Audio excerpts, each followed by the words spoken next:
목요일 새벽기도에 나오신 성도님들을 주님의 이름으로 환영합니다. 시간 현장에서 또 영상으로 함께하는 모든 성도님들께서 하나님께 꼭 필요한 은혜 주시고 또 이 시간 만나 주시길 간구합니다. 찬송가 324장 예수 나를 오라 하네 찬양하면서 새벽기도회를 시작하겠습니다. 324장입니다. 324장 예수 나를 오라 하네. 통일 찬송은 360장입니다. 옛날 찬송은 324장 예수 나를 오라 하네. 통일 360장. 예수 나를 오라 하네. 예수 나를 오라 하네. 어디든지 주를 따라 주와 같이 하려네. 주의 인도하심 따라 주의 인도하심 따라 어디든지 주를 따라 주와 같이 가려네. 겟세마네 동산까지 주와 함께 가려 하네. 피땀 흘린 동산까지 주와 함께 가려네. 주의 인도하심 따라 주의 인도하심 따라 어디든지 주를 따라 주와 같이 가려네. 심판하실 자리까지 주와 함께 가려 하네. 심판하실 자리까지 주와 함께 가려네. 주의 인도하심 따라 주의 인도하심 따라 어디든지 주를 따라 주와 같이 가려네. 주가 크신 은혜 내려 나를 항상 돌보시고 크신 영광 보여주며 나와 함께 가시네. 주의 인도하심 따라 주의 인도하심 따라 어디든지 주를 따라 주와 같이 가려네. 오늘 찬양 가사처럼 하나님께서는 늘 우리에게 은혜를 베풀어 주시는 분입니다. 하나님께서는 항상 우리와 함께 하시는 분이십니다. 하나님께서는 항상 저와 여러분을 돌봐주시는 자비와 긍휼이 많으신 분이십니다. 하나님께서는 우리가 이 땅을 바라보지 말고 영원한 나라를 바라보며 하늘 영광을 위해서 살라고 변하고 그리고 변질되고 썩어버리는 땅의 것이 아니라 영원히 변하지 않는 하늘 영광을 위해서 살라고 말씀하십니다. 오늘 이 시간에도 하나님께서 우리에게 꼭 필요한 생명의 말씀을 달라고 오늘 이 새벽에도 우리가 그냥 돌아가지 않고 하나님의 임재를 경험하고 돌아가게 해달라고 예수여 한번 부르고 함께 기도하겠습니다. 예수여, 주님 감사합니다. 몸이 피곤하고 또 여러 가지 걱정과 근심과 염려가 많은 상황 가운데도 하나님 우리에게 건강 주셔서 이렇게 새벽을 깨워 주님의 전에 나올 수 있도록 건강과 상황을 허락하여 주셔서 감사합니다. 하나님, 어젯밤에는 참 그토록 간절히 우리가 바랬던 제자 훈련을 위한 오리엔테이션을 하였습니다. 13명이나 되는 많은 성도들이 지원을 하였습니다. 건강도 좋지 않고 나이도 많고 여러 가지 가정의 문제도 있고 직장의 문제도 있고 많은 어려운 상황 가운데서도 하나님을 더 알기 위해서, 예수님을 더 사랑하기 위해서, 말씀을 배우기 위해서 성도들이 모였습니다. 하나님, 바라옵기는 각 사람에게 마음을 주셔서 여러 가지 불가능한 상황들을 바라보지 않게 하시고, 그럼에도 불구하고 하나님을 향해서 발걸음을 내디딜 때 하나님께서 항상 돌봐주시고 함께하여 주시고 인도해 주심을 믿고, 내 뜻과 내 생각과 내 의지가 아니라 성령 하나님의 인도하심 따라 훈련을 감당하는 성도들 되게 하여 주시옵소서. 하나님, 오늘 이 새벽에도 말씀을 증거합니다. 하나님, 살았고 운동력 있는 생명의 말씀이 선포될 때 우리 성도들이 아멘으로 화답하게 하시고, 그 말씀이 신비에 새겨지게 하시고 머리에서 깨달아지게 하시고, 그것으로 멈추는 것이 아니라 나의 팔과 다리로, 나의 입술로 삶을 통하여 예수 그리스도를 증거하는 작은 예수들 될 수 있도록 축복하여 주시옵소서. 주님을 사모합니다. 주님의 임재를 간구합니다. 감사하며 생명 되신 예수님의 이름으로 기도합니다. 아멘.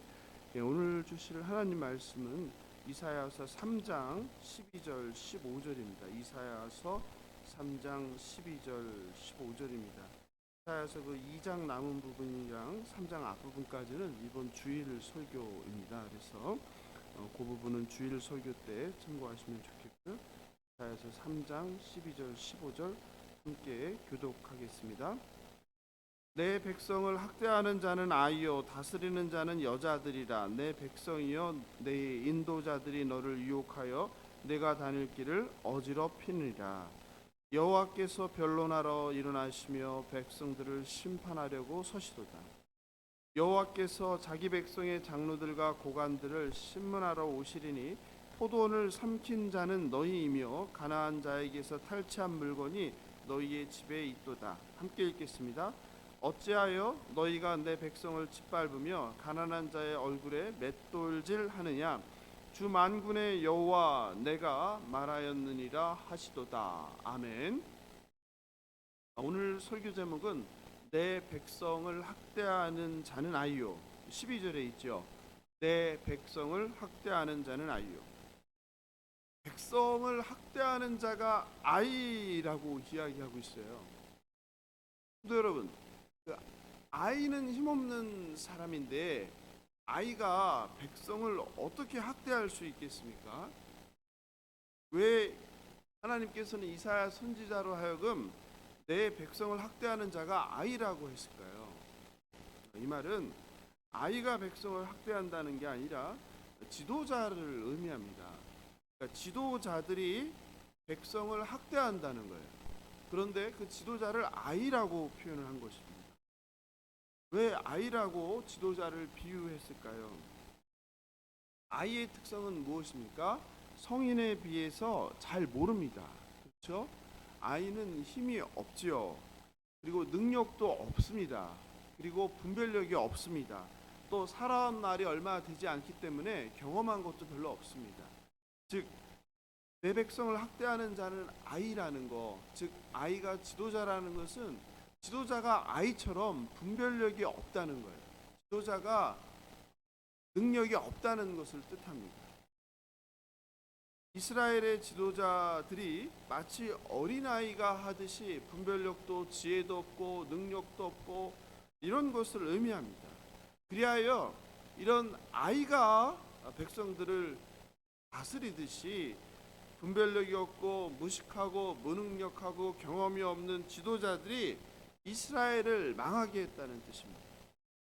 14절에 보면 여호와께서 자기 백성의 장로들과 고관들을 심문하러 오신다 나오죠. 심판의 뜻이죠. 그죠?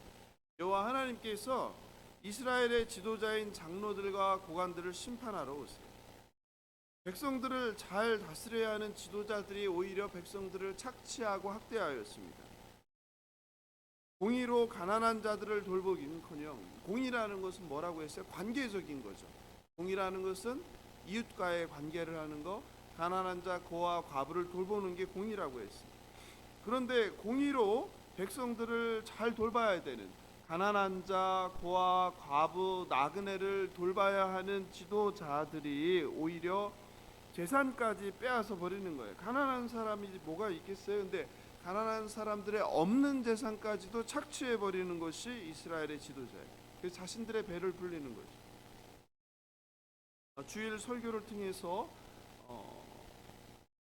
과거에 천주교에서 모든 것이 내 탓이다라는 운동을 했던 것과, 그리고 교회에서 무슨 일만 나면은 뭐 합니까?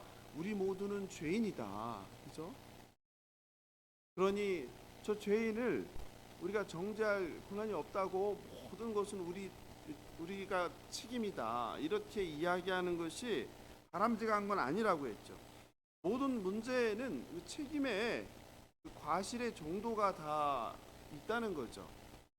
그런데 우리가 그 진짜 책임자에 대해서, 문제를 만든 사람에 대해서 책임을 묻지 않고 그냥 모든 것이 다 우리 책임이다 이렇게 하는 것은 그 책임을 져야 할 당사자가 책임을 회피하게 된다고 했죠. 그리고 사실은 1%도 책임이 없는 사람이 억울하게 책임을 떠나야 되는 그런 문제가 있다고 했습니다. 그런데 우리 성경의 구약의 선지자들은 우리 모두가 죄인이다, 우리 모두가 책임이다 라고 말하지 않는다고 했어요. 선지자들은 누구의 책임을 묻습니까? 문제를 일으킨 사람, 그 문제에 가장 책임이 많은 사람을 질타하지 우리 모두가 책임을 져야 됩니다, 혹은 우리 모두가 죄인입니다 라고 말하지 않는다는 거예요. 그런 점에서 선지자들은 누구의 책임을 가장 크게 질타합니까? 첫째는 왕입니다. 왕. 둘째는 고관들이에요. 셋째는 재판관들이에요. 즉 권력이 있고 힘 있는 자들이 문제가 있다, 그들의 책임이다 하고 책임의 원인을 분명하게 질타하는 거예요. 오늘 본문도 보니까 하나님께서 이사야 선지자를 통해서 누구를 질타합니까? 다스리는 자들을 질타하죠. 백성의 장로들과 고관들을 질타하고 있습니다. 즉 권력자들이, 힘 있는 자들의 책임이 크다는 거예요. 이스라엘이 망하게 된 이유는 또 한 가지 12절에서 얘기하는데, 내 백성을 학대하는 자는 아유했는데 누가 나옵니까? 다스리는 자는 여자요 나오는 거예요. 누가 다스리고 있습니까? 여자가 다스리고 있어요. 여러분, 오늘날이야 여권이 신장되고 여성 지도자들이 많은 때지만 고대 근동에서 여성들은 어떤 존재입니까? 아이와 여성은 계수조차 하지 않는 존재들이에요. 그러니까 사람으로서 동등하게 남성들과 지위가 보장된 존재가 아니라는 거예요. 그런데 여성들이 다스리고 있어요. 무엇을 의미합니까? 이거는 여성 지도자를 뜻하는 것이 아니라 지도자인 남편의 권력을 자신의 권력처럼 사유화하는 부인들이 있었다라는 의미입니다. 이해되시죠? 가끔 뭐 그런 이야기가 있어요. 교회에서도 뭐 한국 교회는 장로교회가 많으니까 당회를 열어서 장로들이 다 의사결정을 하고, 담임 목사 장로들이 의사결정을 했는데 그날 지나고 다음 날 되면은 의사결정된 게 번복된다는 거예요. 왜 그렇습니까? 장로들과 담임 목사가 집에 가서, 집에 누가 있어요? 부인 있죠. 부인 권사나 뭐 사모가 있겠죠. 그래서 이야기를 하고 나면 이 바뀐다는 거예요. 그래서 다음 날 또 다시 어제 결정한 것이 없던 일이 되고 한다고 하는데, 마찬가지죠. 지금 이스라엘을 다스려야 될 지도자들이, 정작 지도자들이 누구의 다스림을 받고 있다는 거예요? 부인들의 다스림을 받고 있다는 거죠. 그래서 여기 본문에서는 여자들이 다스린다라는 이야기를 하고 있는 겁니다. 장로들이 중심이 되어 다스리던 나라가 아이와 부인들이 다스리는 나라가 되었습니다. 아이와 부인들이 다스린 결과는 뭐라고 합니까? 본문에 보니까 너를 유혹하여 내가 다닐 길을 어지럽히니라. 그러니까 나라에 뭐가 없어졌습니까? 기강이 무너져 버렸습니다. 질서가 무너져 버렸습니다. 어린이와 부인들이 나라를 지락펴락하면서 혼란스럽게 되었습니다. 그러면서 백성들도 길을 잃게 되었습니다. 예수님께서도 누가복음 6장 39절에서 말씀하셨죠. 누가 누구를 이끈다고 합니까? 소경이 소경을 이끈다라는 말씀을 하셨죠. 그러니까 정작 본인도 아무것도 모르는 사람이 아무것도 모르는 사람을 이끄는 거, 지금 이스라엘이 남유다가 이런 위기 상태에 있다라는 것을 이사야 선지자를 통해서 이야기하고 있습니다. 설상가상으로 지도자들은 무식하고 무능할 뿐만 아니라 뭐 하기까지 합니까? 그럼 착하기라도 해야 되잖아요. 그런데 포악합니다. 이게 가장 큰 문제죠. 모르면 착하기라도 해야 되는데 포악하기까지 합니다. 15절입니다. 15절을 다시 한번 같이 읽겠습니다. 15절 시작. 어찌하여 너희가 내 백성을 짓밟으며 가난한 자의 얼굴에 맷돌질 하느냐. 주 만군의 여호와 내가 말하였느니라 하시도다. 여기 굉장히 재미난 표현이 있는데 백성을 짓밟는다는 거예요. 짓밟는다는 건 짓밟으려면 어떻게 있어야 돼? 상대방이 서 있으면 돼요, 안 돼요? 안 되죠. 상대방이 쓰러져 있는 거죠. 상대방을 넘어뜨리는 거죠. 넘어뜨리고 발로 어떻게 되는 거예요? 밟는 거죠. 얼마나 잔혹한 표현입니까? 얼마나 상대방을 무시하고 압제하는 표현입니까? 여러분 혹시 짓밟힘을 당한 적이 있습니까?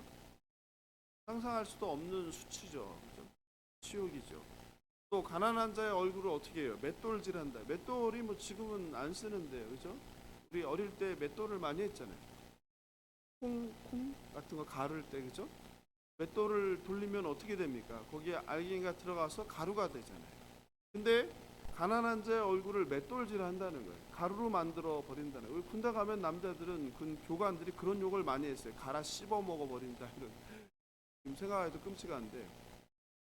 험악한 표정으로 훈련생들에게 그런 쌍욕을 하는 교관들을 보면 정말 막 공포의 순간이었던 것 같아요.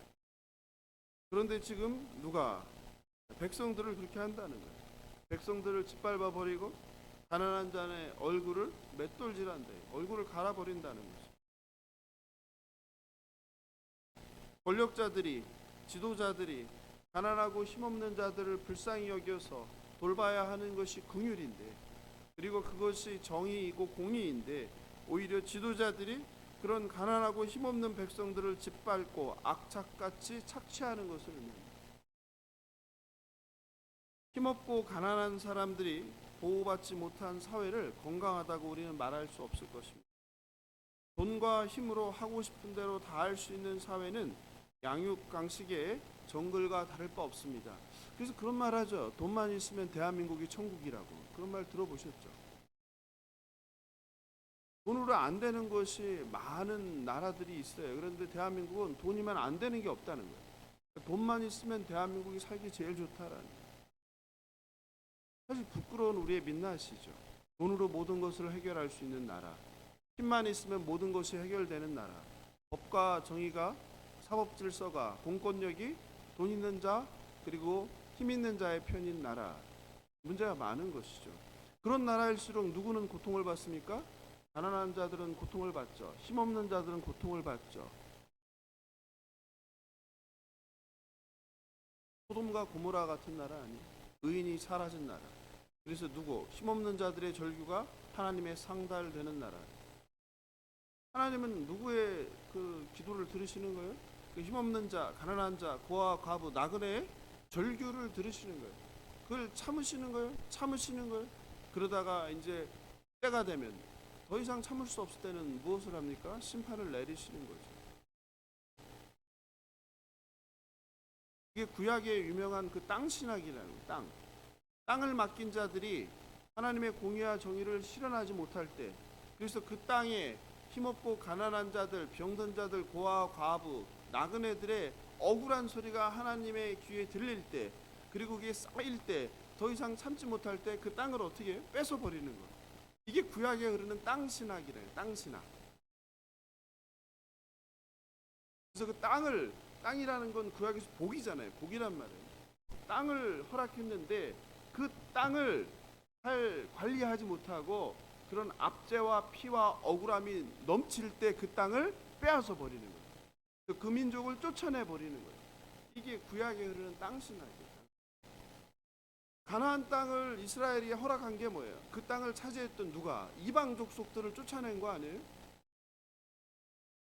그런데 가나안 땅의 주인이 된 이스라엘도 어떻게 하면 그 땅에서 억울한 자가 생기게 하고 눈물을 흘리게 하고 피를 흘리게 하면 하나님은 어떻게 하는 거예요? 이스라엘 백성도 쫓아내는 하나님이죠. 이게 구약에 흐르는 굉장히 중요한 땅 신학이라는 거예요. 나중에 한번 기회가 될 때 제가 말씀드리겠습니다. 결국 그렇게 억울한 일이 생기는 거, 눈물을 쏟을 일이 생기는 거, 피가 흐르는 거, 이런 것들은 건강하지 못하다는 증거입니다. 14절의 포도원은 이스라엘을 의미합니다. 근데 거기서 이스라엘을 삼킨 자가 누굽니까? 바로 이스라엘의 지도자라고 해요. 지도자들이 바르지 않으면 한 가정, 사회, 한 국가, 교회도 바로 설 수 없습니다.